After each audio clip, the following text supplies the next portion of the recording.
সুপ্রিয় দর্শক আসসালামু আলাইকুম, কেমন আছেন আপনারা? নিশ্চয়ই ভালো আছেন। আজকের ভিডিওতে আপনাদের সবাইকে স্বাগত জানাচ্ছি। আজকে আমি আপনাদের সাথে একটা মূল্যবান টপিক নিয়ে আলোচনা করব, আর সেটা হচ্ছে আপনার যদি নর্মাল ডেলিভারির ইচ্ছে থাকে তাহলে অবশ্যই নিজেকে ও বাচ্চাকে সুস্থ রাখার পাশাপাশি বাচ্চার পানি, পজিশন, প্লাসেন্টা, ওজন এই সব কিছু ঠিক রাখতে হবে।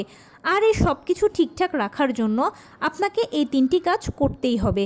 এই তিনটি কাজ যদি আপনি ঠিকঠাক মতো করেন তাহলে ইনশাল্লাহ ফাইনালি আপনি নর্মাল ডেলিভারির আশা করতে পারবেন।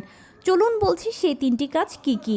বাই দ্য ওয়ে, মূল ভিডিওতে যাওয়ার আগে একটা কথা বলি, আমি আমার চ্যানেলে pregnancy related, specially normal delivery related অনেক ইম্পর্ট্যান্ট তথ্য ভিডিও আকারে শেয়ার করে থাকি। এই তথ্যগুলো আমার পার্সোনাল এক্সপেরিয়েন্স ও আমার ডক্টরের সাজেশন থেকে নেওয়া।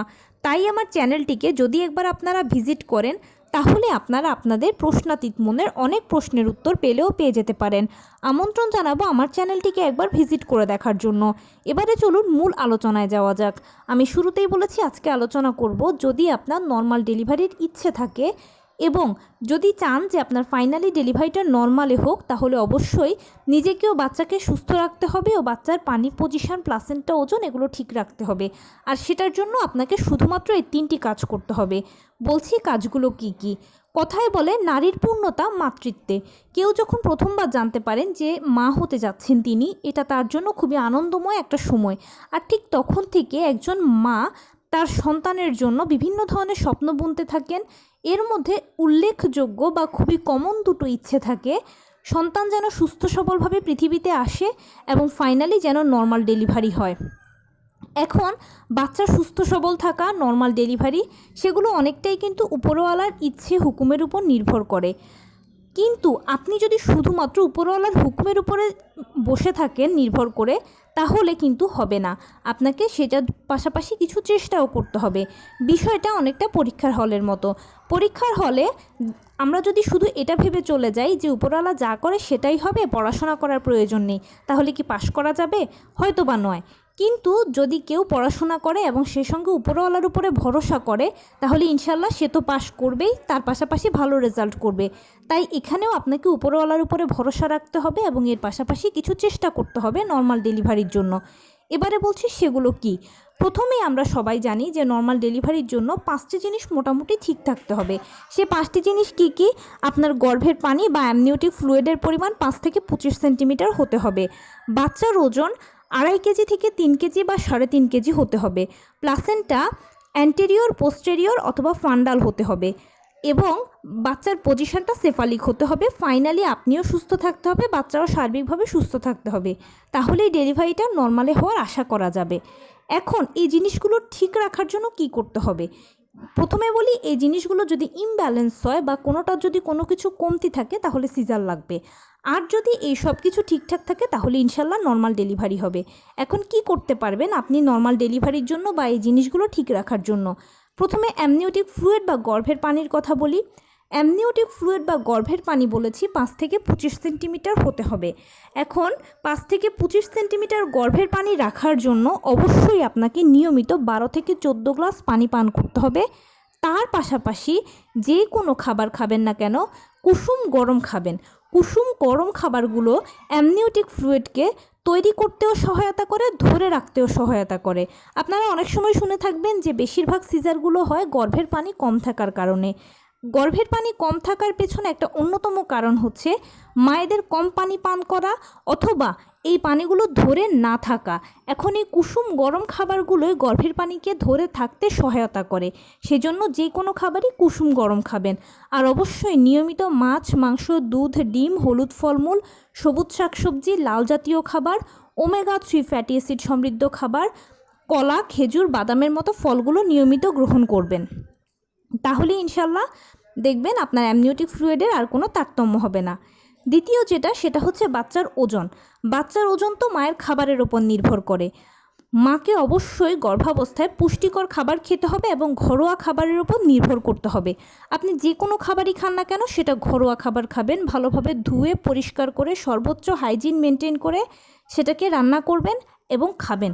ঘরোয়া যে কোনো খাবার যদি আপনি গ্রহণ করেন তাহলে অবশ্যই আপনিও সুস্থ থাকবেন, বাচ্চাও সুস্থ থাকবে, আর বাচ্চার ওজনও ঠিক থাকবে এবং আপনার নিজের ওজন ঠিক থাকবে। পুষ্টিকর খাবার তো খাবেনই, ডাক্তারের দেওয়া আয়রন, ভিটামিন, ক্যালসিয়াম ওষুধগুলো নিয়মিত খেতেই হবে আপনাকে।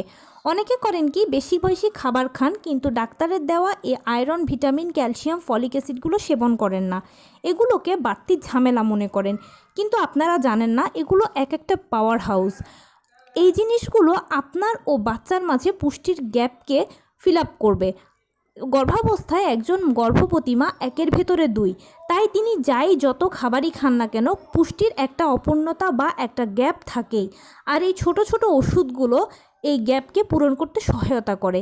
এছাড়া ফলিক অ্যাসিড তো পুরো বাচ্চার জন্য ডিনামাইট হিসেবে কাজ করে।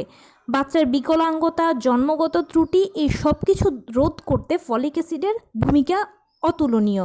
সেই জন্য ডাক্তার যেভাবে আপনাকে এই ওষুধগুলো সেবন করতে দিয়েছে ঠিক সেভাবে এগুলো নিয়মিত সেবন করবেন প্লিজ, এটা করজোরে অনুরোধ করছি।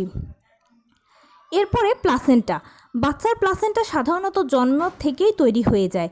অ্যান্টেরিয়র, পোস্টেরিয়র, ফান্ডাল এই তিনটে প্লাসেন্টা অবশ্যই প্রয়োজন নর্মাল ডেলিভারির জন্য। আর প্লাসেন্টা যদি এই 3 রকমের হয় তাহলে আপনার নর্মাল ডেলিভারিতে কোনো বাধা নেই। কিন্তু লো লাইং প্লাসেন্টা হলে নর্মাল ডেলিভারিটা আসলে বর্তমান সময় টাফ ব্যাপার বা অনেক সময় ডাক্তাররা সাপোর্ট করেন না। কারণ কি, লো লাইং প্লাসেন্টা মানে হচ্ছে প্লাসেন্টা প্রথমে নিচে থাকে তারপরে বাচ্চা উপরে থাকে। এইসব পেশেন্টরা খুব বেশি নড়াচড়া করলে বা খুব বেশি শ্রম করলে হয় কি ব্লিডিং হয়ে যাওয়ার সম্ভাবনা থাকে বা মিসক্যারেজের সম্ভাবনা থাকে বা ফাইনালিও সমস্যা বা জটিলতা তৈরি হতে পারে। সেই জন্য লো লাইং প্লাসেন্টা বা প্লাসেন্টা প্রিভিয়া যেটাই হোক না কেন এসব ক্ষেত্রে আসলে নর্মাল ডেলিভারি হবে না, সিজার লাগবে। বাচ্চার সুস্থতা, ফাইনালি বাচ্চার একটা সুস্থতা সবচেয়ে বেশি ইম্পর্ট্যান্ট নর্মাল ডেলিভারির জন্য। কারণ কি হয় কি, নর্মাল ডেলিভারিতে যখন ব্যথাটা বেশি হয়, জরায়ুর কন্ট্রাকশান শুরু হয়, তখন বাচ্চা ভেতর থেকে চাপ দেয় বেরোনোর জন্য, আর মা বাহিরে থেকে চাপ দেয় তাকে বের করার জন্য। এখন মায়ের কাজটা তো মা করবে, বাচ্চার কাজটা বাচ্চা করবে। বাচ্চা যদি সুস্থ সবল থাকে তাহলেই সে ভালোভাবে চাপ দিয়ে বের হতে পারবে। এজন্যই আমরা বলি যে নর্মাল ডেলিভারির জন্য একটা সুস্থ সবল বাচ্চা প্রয়োজন। আর আপনি যখন নিয়মিত পুষ্টিকর খাবার খাবেন, নিয়মিত পানি সেবন করবেন, পানি ডাক্তারের সাথে পরামর্শ করবেন, যোগাযোগ করবেন, চেক আপের ওপরে থাকবেন, তখন আপনার বাচ্চা ইনশাল্লাহ এমনিতেই সুস্থ থাকবে। আর আপনার সুস্থতা সবচেয়ে বেশি ইম্পর্ট্যান্ট এই জায়গায়, কারণ আপনাকেও চাপ দিয়ে বাচ্চাকে বের করতে হবে। গর্ভকালীন বিভিন্ন ধরনের সমস্যায় গর্ভবতী মায়েদের থাকে।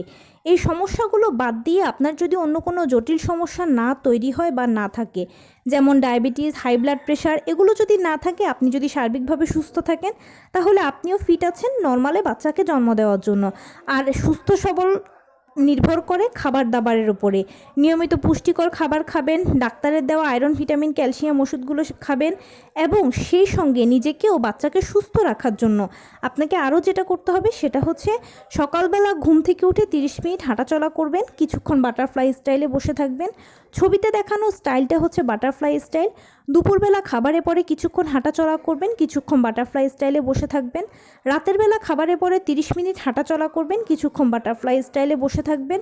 সারাদিনে যা যেরকম কাজ করেন না কেন সব কিছুর ভিড়ে যেন টুকটাক কায়িক শ্রম থাকে সেটা নিশ্চিত করবেন। প্লিজ লো কমেটটা ব্যবহার করবেন, কারণ লো কমেটটা পেলভিসের জন্য খুব ভালো একটা ব্যায়াম। এভাবে যদি আপনি হাঁটা চলা করেন, ব্যায়াম করেন, তাহলে আপনিও সুস্থ থাকবেন, ভেতরে বাচ্চাও সুস্থ থাকবে, এবং সুস্থ মা সুস্থ বাচ্চা মানে হচ্ছে নর্মাল ডেলিভারির মোটামুটি 99%-এর ওপরেও চান্স থাকে। তো এই ছিল আজকের ভিডিও। কেমন লাগলো বলুন? যদি ভালো লেগে থাকে ও হেল্পফুল হয়ে থাকে তাহলে প্লিজ লাইক, কমেন্ট, শেয়ার করতে একদম ভুলবেন না। আর সেই সাথে আমার চ্যানেলটিকে সাবস্ক্রাইব করার বিনীত অনুরোধ রইল। পাশে থাকা বেল আইকনটি ক্লিক করে দেবেন যেন আমি ভিডিও আপলোড করার সাথে সাথে আপনারা নোটিফিকেশান পেয়ে যান। যদি কোনো প্রশ্ন থাকে কমেন্টসে জানাবেন, আমি রিপ্লাই দেব। প্লাস যদি কোনো পরামর্শ থাকে যে কোন বিষয়ের উপরে ভিডিও বানালে আপনারা উপকৃত হবেন সেটাও জানাবেন, আমি আপনাদের পছন্দে সর্বোচ্চ প্রায়োরিটি দেব। ভালো থাকবেন, সুস্থ থাকবেন। আসসালামু আলাইকুম।